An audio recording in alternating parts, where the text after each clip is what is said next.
A major vote to take place in Chula Vista that's pitting landlords versus tenants over no-fault evictions. Plus, what was revealed during the first congressional committee hearing on UFOs in 50 years.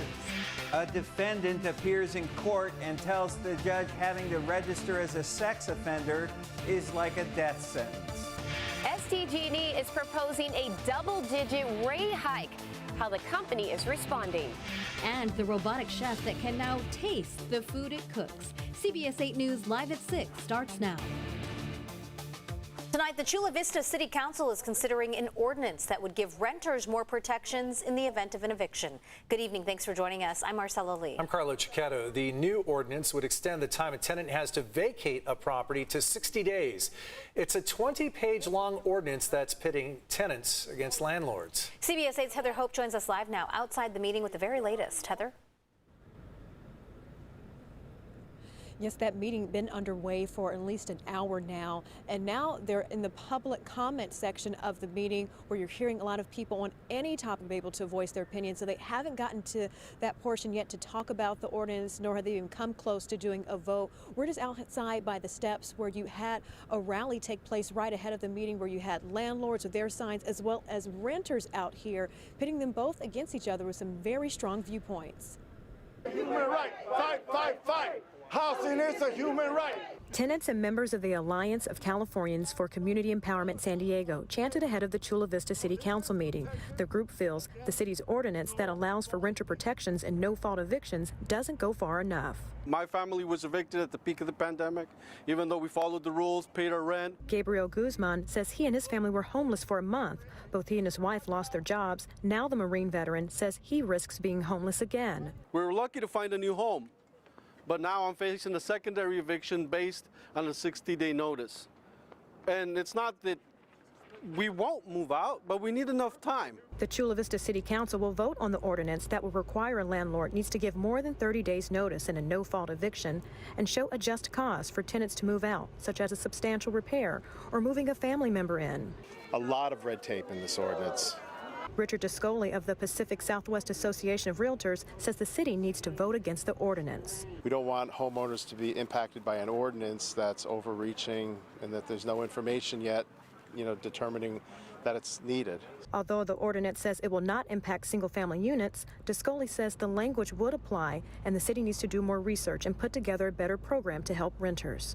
To help the few people that are having a lot of trouble and not make a blanket ordinance that will impact 33,000 rental units in Chula Vista. Chula Vista Mayor Mary Salas says she supports the ordinance, but there are strong viewpoints on both sides. Whenever this ordinance comes back, nobody's going to be happy with it. The tenant advocates want more, and the housing providers want less. And this ordinance is about 20 pages long. When I asked Mayor Mary Salas about how does she think the city council is going to vote, she says it will be a toss-up and that no one has been on the same page and that there is expected to be a lot of discussion. Sounds like a lot to sort through, Heather. In addition to the time extension to 60 days, what other protections are in the ordinance?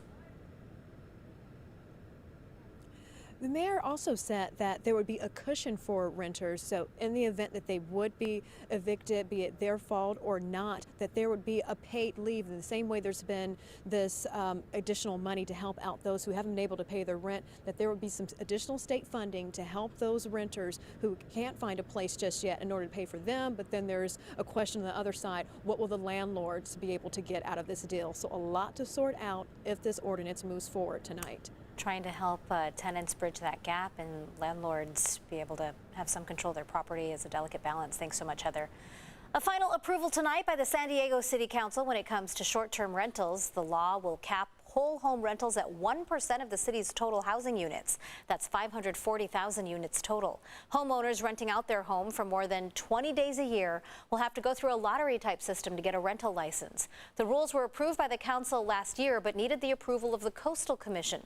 Mayor Todd Gloria has also promised to hire more code enforcement officers to house and hold nuisance property owners accountable. Starting next year, the sale of all flavored tobacco products, including menthol cigarettes, will be banned inside San Diego city limits. The city council passed the ordinance today, which was spearheaded by Councilwoman Marnie von Wilpert.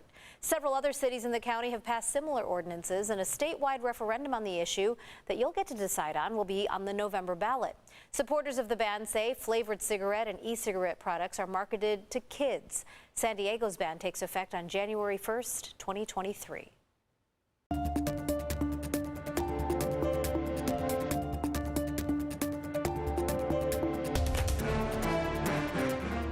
Are UFOs real? And if they are, what are they? Today, a congressional committee questioned leaders of our intelligence community, hoping to learn more about unidentified flying objects spotted by pilots and other military personnel. CBS 8's Steve Price has more from today's hearing. Military leaders now admit there are objects flying around out there that they can't explain.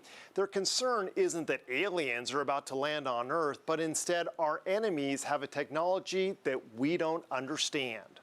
They look like blinking triangles, but what are they? A U.S. Navy ship captured this video several years ago off our coast, and a similar looking object was seen off the coast years later. Unidentified aerial phenomena are a potential national security threat, and they need to be treated that way. For the first time in more than 50 years, a public congressional hearing was held on unidentified aerial phenomena, the military's term for UFOs.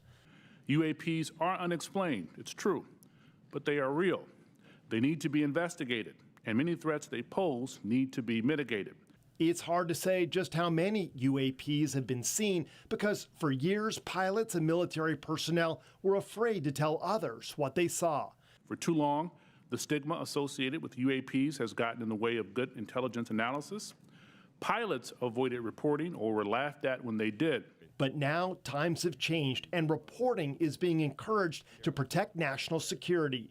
The intelligence community has a serious duty to our taxpayers to prevent potential adversaries such as China and Russia from surprising us with unforeseen new technologies. Military leaders admit they're seeing an increasing number of unauthorized or unidentified objects in military-controlled training areas, ranges, and other designated airspace, like this video captured from a military jet. I do not have an explanation for what this specific object is. Federal leaders made these hearings public to show transparency and maintain trust, but they added that sensitive intelligence information still needs to be protected, so some things were discussed later in a closed session. As for those blinking triangles, after years of analysis, the military now believes they're drones, but they still don't know who was flying them or why. Steve Price, CBS 8. And coming up tonight on CBS 8 News Live at 11, we're digging into the history of UFO sightings in the skies above San Diego. The former boyfriend of a missing San Diego woman was in court today where he was told he must continue to register as a sex offender. Dia Abrams went missing almost 2 years ago, and as CBS 8's David Gottfredson reports, Keith Harper said in court today that having to register as a sex offender amounts to a death sentence. I'm currently living in California. 72-year-old Keith Harper represented himself in court in San Juan County, Colorado, where he was convicted 10 years ago of misdemeanor sexual battery for groping 2 women during snowmobile tours. I did a year in jail. Misdemeanors are, I don't think, meant to be a life sentence. In Colorado, misdemeanor sex offenders can petition the court to discontinue registration after 10 years. 10 years have passed that have had significant impact on my ability to acquire jobs, and it's become almost a death sentence for me.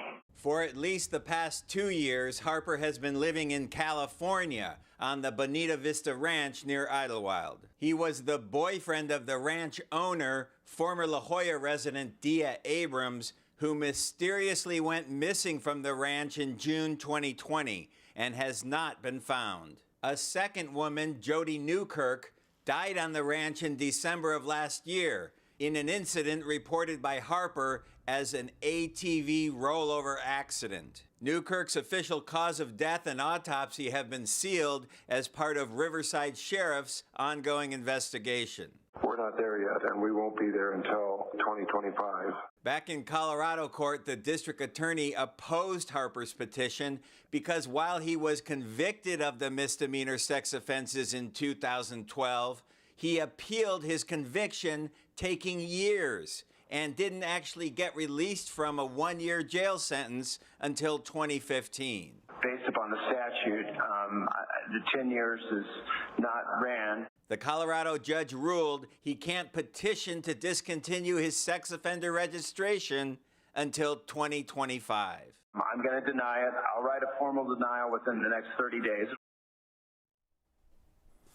Now, because of those convictions in Colorado, Keith Harper's information is posted on the California sex offender website because he lives on that ranch near Idlewild. And his mugshot, his information will continue to be posted on the California website for at least the next 3 years. Carlo? David, there's a lot going on with Keith Harper. He's still living on that ranch.